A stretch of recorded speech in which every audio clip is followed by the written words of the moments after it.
ప్రముఖ సినీ నటి శ్రీమతి సంగీత గారి ప్రారంభించారు. IVF చికిత్సలో 25% భారీ discount, free doctor consultation, free ultrasound scan. 49 అంటే సంతానం, 49 అంటే సంతోషం. నమస్తే, welcome to Telugu popular TV. ప్రస్తుతం మనతో పాటు ఉన్నారు సినీ క్రిటిక్ విజ్ఞాన్ గారు. హలో విజ్ఞాన్ గారు. నమస్తే. ప్రస్తుతం 2 తెలుగు రాష్ట్రాలను వరదలు ఎంతటి బీభత్సం సృష్టిస్తున్నాయో మనం చూస్తూనే ఉన్నాం. ముఖ్యంగా చిన్నపిల్లలు, వృద్ధులు అతి భయంకరమైన పరిస్థితుల్లో ఉన్నారు. అయితే ఈ సమయంలో అంటే తెలుగు రాష్ట్రాలలో ఎటువంటి ఇబ్బందికరమైన పరిస్థితులు వచ్చినా ముందుగా స్పందించేది మాత్రం టాలీవుడ్ ఇండస్ట్రీ. మంచి మార్కులు ఎప్పుడు తెచ్చుకుంటూ ఉంటుంది. సో ఈసారి కూడా మన పెద్ద పెద్ద హీరోల దగ్గర నుంచి చిన్న చిన్న హీరోలు కూడా అందరూ హెల్ప్ చేశారు. అయితే అశ్విని దత్ గారు కూడా ఒక హెల్ప్ చేశారు. బట్ దానికి సంబంధించి కొంతమంది నెగిటివ్గా మాట్లాడుతున్నారు. ఏంటి, హెల్ప్ చేసినా కూడా ఎందుకు ఈ నెగిటివిటీ వచ్చింది అనేది చాలామందికి అర్థం కాని ప్రశ్న. 2 తెలుగు రాష్ట్రాల్లో విపత్కర సిచ్యువేషన్ మనం చూస్తూనే ఉన్నాం. తోచినంత వరకు అందరూ సహాయం చేస్తున్నారు. ప్రజెంట్ ఏంటంటే ఎంతవరకు నష్టం జరిగిందో తెలియని, అంచనా వేయలేని పరిస్థితి ఇది. ద ఓన్లీ రీజన్, ఈ విపత్తు వచ్చి వెళ్ళిపోతే ఓ తుఫాన్ లాగా క్యాలిక్యులేట్ చేయొచ్చు. కానీ అలా లేదు. అల్పపీడనం మరింత బలపడుతుంది అని చెప్పేసి మళ్ళీ తెల్లారితే ఇప్పటివరకు ఎంత విధ్వంసం జరిగిందో అంతకు మించి వర్షాలు వస్తున్నాయని చెప్పి ఇప్పుడు 5వ తారీఖుకి ఇంకా వరదల బీభత్సం పెరిగే అవకాశం ఉంది అండ్ అల్పపీడనం బలపడే అవకాశం ఉంది. ఇవన్నీ మనం చూస్తునేసరికి తోచినంత వరకు ఎవరికి వాళ్ళు ముందుకొచ్చి ఎంతో కొంత సహాయం చేస్తున్నారు. ఇట్లాంటివి ఎప్పుడు వచ్చినా టాలీవుడ్ కూడా ముందుంటుంది, మనకు తెలిసిన విషయమే. చిన్న హీరోల నుంచి పెద్ద హీరోల వరకు అందరూ కూడా తమ స్థాయికి తగ్గట్టు ఇస్తున్నారు. అలాగే ఓ నిర్మాత అశ్విని దత్ గారు గతంలో కంత్రి సినిమా ద్వారా పాపం ఎంత నష్టపోయాడో మనకు తెలుసు. మహానటితో కొంచెం ఓ మోస్తారు అలా వచ్చేసి ఆ తర్వాత మొన్న కల్కితో కొంచెం లాభాలు అందుకున్నాడు. ఆ తర్వాత కొంచెం బయటపడడానికి ఆయనకి మహానటి అలా సింపుల్ గా ఇప్పుడు కల్కి సినిమాలు కాస్త ఊరట కలిగించాయి. ఇవి బాగా హిట్ అయ్యాయి కదా అనుకుంటారు, కానీ గతంలో ఎంత నష్టపోయాడో ఎవడో చూడ్డు. వాళ్ళకి భర్తీ చేయగలిగి ఎంతో కొంత మిగిలిన సంతోషంలే అనుకుంటాం.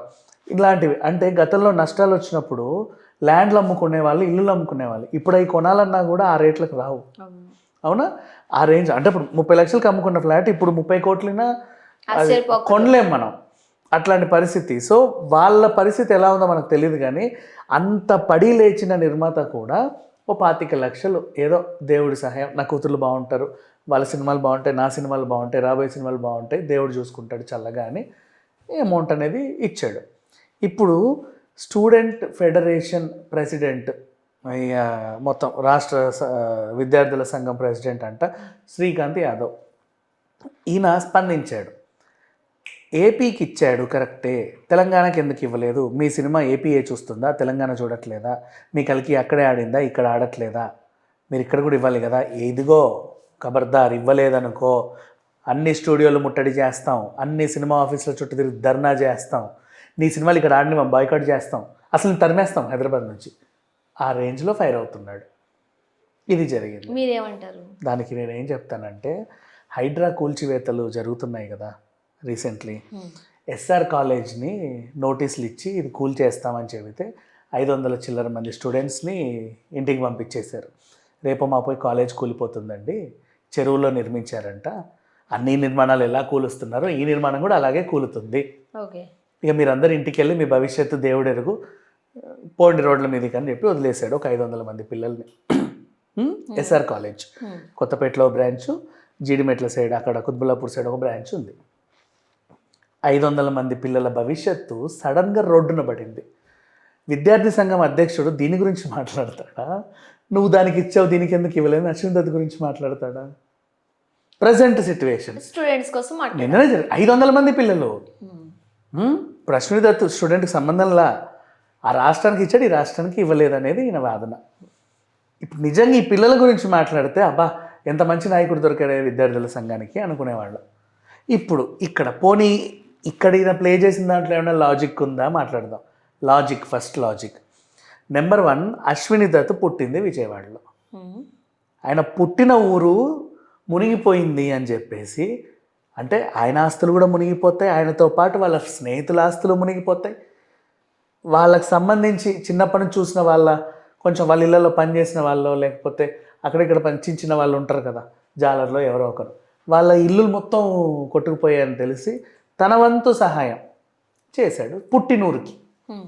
ఇప్పుడు ఆయన విజయవాడలో పుట్టకుండా మీ ఖమ్మంలో పుట్టినా ఖమ్మంకి ఇచ్చేవాడే, అవునా? మంచిర్యాలలో పుడితే మంచిర్యాలకి ఇచ్చేవాడే. ఇంకేదైనా గ్రహంలో మార్స్లోనో ప్లూటోలోనో పుడితే ఆ గ్రహానికి కూడా ఇచ్చేవాడే. అలా మాట్లాడుకుంటే పుట్టినూరికి విరాళం ఇచ్చాడు అనేది పక్కన పెట్టేసి అది ఆంధ్ర, ఇది తెలంగాణ, అక్కడ ఇచ్చాడు ఇక్కడ ఇవ్వలేదని. అంటే ఇప్పుడు ఒక ఎన్ఆర్ఐ అనుకోండి అశ్విని దత్ గారు, నిజంగానే మీరు అన్నట్టుగా తను పుట్టిన ఊరికి లేకపోతే తను పెరిగిన ఊరికి చదువుకున్న ఊరికి సహాయం చేశారని అంటే అందరూ దాన్ని ప్రశంసలు గుప్పిస్తారు.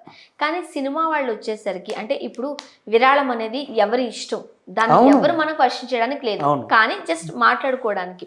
ఇప్పుడు సినిమాలు అనేది 2 తెలుగు రాష్ట్రాల్లోనూ రిలీజ్ అయితే 2 తెలుగు రాష్ట్రాల ప్రజలు ఆదరిస్తారు కాబట్టి అక్కడ ఎంత హెల్ప్ చేశారో అంత కాకపోయినా ఎంతో కొంత హెల్ప్ చేస్తే తెలంగాణ కూడా బాగుంటుంది అని అనుకోవడంలో తప్పులేదు.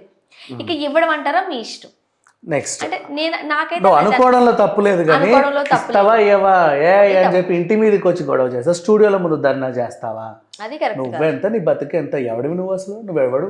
ఎందుకు అడుగుతావు అలా? విరాళం అడగడానికి నువ్వెవడు పోయి? నీకేమన్నా ఫీజు కట్టాలనా? నీకేమన్నా బాకీ ఉన్నాడా? నీకేమైనా అప్పు ఉన్నాడా? పోనీ తెలంగాణకి ఏమైనా అసలు ఏమైనా అప్పు ఉన్నాడా? నెక్స్ట్ ఇప్పుడు ఈయనకున్న నాలెడ్జ్ గురించి మాట్లాడదాం. సినిమా ఇండస్ట్రీ హైదరాబాద్లో ఉంది, స్టూడియోలన్నీ ఇక్కడే ఉన్నాయి, రికార్డింగ్లు డబ్బింగ్లు అన్నీ ఇక్కడే అవుతాయి, సెట్లన్నీ హైదరాబాద్లోనే వేస్తారు, అవునా? టీవీ ఛానల్స్ ఆంధ్ర తెలంగాణ అని పెట్టుకున్న ఛానల్స్ అన్నీ ఇక్కడే ఉన్నాయి. వీళ్ళు రెంట్లన్నీ తెలంగాణ గవర్నమెంట్కే కడుతున్నారు, ట్యాక్స్లన్నీ తెలంగాణ గవర్నమెంట్కే కడుతున్నారు. ఇన్ని రోజులు ఇన్ని కోట్లు. నిర్మాత హిట్ అయినా ఫ్లాప్ అయినా తెలంగాణ గవర్నమెంట్కే కడుతున్నాడు, ఆంధ్ర కట్టట్లా. ఆంధ్రాలో వీళ్ళ స్టూడియోలు లేవు.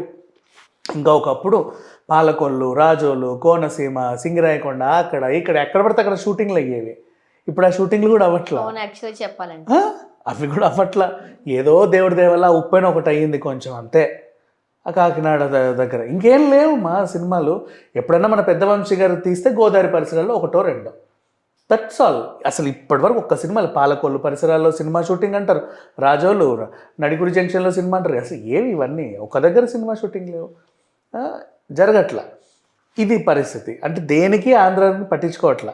నవ్వు ఇదేమన్నాడు, మీ టికెట్లు మా తెలంగాణలో అమ్మి బాగా బిజినెస్ చేసుకున్నారు కదా, మాకు విపత్తు వస్తే ఇంత ఇవా అన్నాడు. వీడన్న దాంట్లో ఇంకోటి చెప్తున్నా విను. బుక్ మై షో ఆఫీస్ ఇక్కడే ఉంది, మన Nagarjuna circle, big tree entertainments. Andhra Pradesh అంతా బుక్ మై షోలో టికెట్లు కొన్నారు. ట్యాక్స్ 7 రూపీస్ 13 రూపీస్ అని కట్ అయిందా? ఆ ట్యాక్స్ అంతా ఏరుకొచ్చి బుక్ మై షో తెలంగాణ గవర్నమెంట్కి కట్టింది ఇక్కడ ఉన్నందుకు. ఆఫీస్ ఇక్కడే ఉంది, రిజిస్ట్రేషన్ తెలంగాణది ఉంది. సో ఎవరికి ఇస్తున్నారు వీళ్ళంతా? సినిమా డబ్బులని తెలంగాణకే ఇస్తున్నారు. వాళ్ళ సొంత ఊరికి చిన్న విపత్తు వస్తే పర్సనల్గా అక్కడ ఇచ్చుకున్నాడు, కానీ సినిమా పరంగా వచ్చే ట్యాక్సులు డబ్బులన్నీ కూడా తెలంగాణ గవర్నమెంట్కే ఇచ్చారు, వాళ్ళ ఆంధ్రకి ఏమి ఇవ్వాల. ఈ విషయం ఈ మిడిమిడి జ్ఞానవాడికి తెలియదు. అందుకు అంటున్నా నాలెడ్జ్ లెస్ పర్సన్. అంటే తన ఉద్దేశం ఏంటంటే, మీ సినిమాలు ఇక్కడ రిలీజ్ చేసుకుని బాగా సంపాదించారు కదా, మా తెలంగాణ డబ్బులు అన్నీ తినేశారు కదా మీరే, ఇప్పుడు విపత్తు వస్తే డబ్బులు ఇవా అన్నాడు. ఎవరెవరెవరె గాడిదా, ఇది కాదురా జరిగింది. సొంతూరికి డబ్బులు ఇచ్చుకున్నాడు, సినిమాకి సంబంధించి సంపాదించిందంతా తెలంగాణకే ఎలగబెట్టాడు. ఈ విషయం వాళ్ళు తెలుసుకోవాలి. అండ్ ఆ స్టూడెంట్ నాయకుడు ఎవరైతే ఉన్నాడో దేని గురించి మాట్లాడాలంటే, ప్రజెంట్ జరిగిన విపత్తు వర్షాల గురించి చూసుకునే నాయకులు బోల్డ్ అంతమంది ఉన్నారు. విద్యార్థుల నుంచి పట్టించుకోవడానికంటూ వాళ్ళు పాపం ఎన్నుకున్న ఒక నాయకుడు ఒకడు ఏడ్చాడు కదా, ఆ నాయకుడు వచ్చి 500 మంది పిల్లల భవిష్యత్తు ఏంటని వాళ్ళ దగ్గర అక్కడ కూర్చోవాలి, గేటు దగ్గర, స్టూడియో ముందు కాదు కూర్చోవాల్సింది.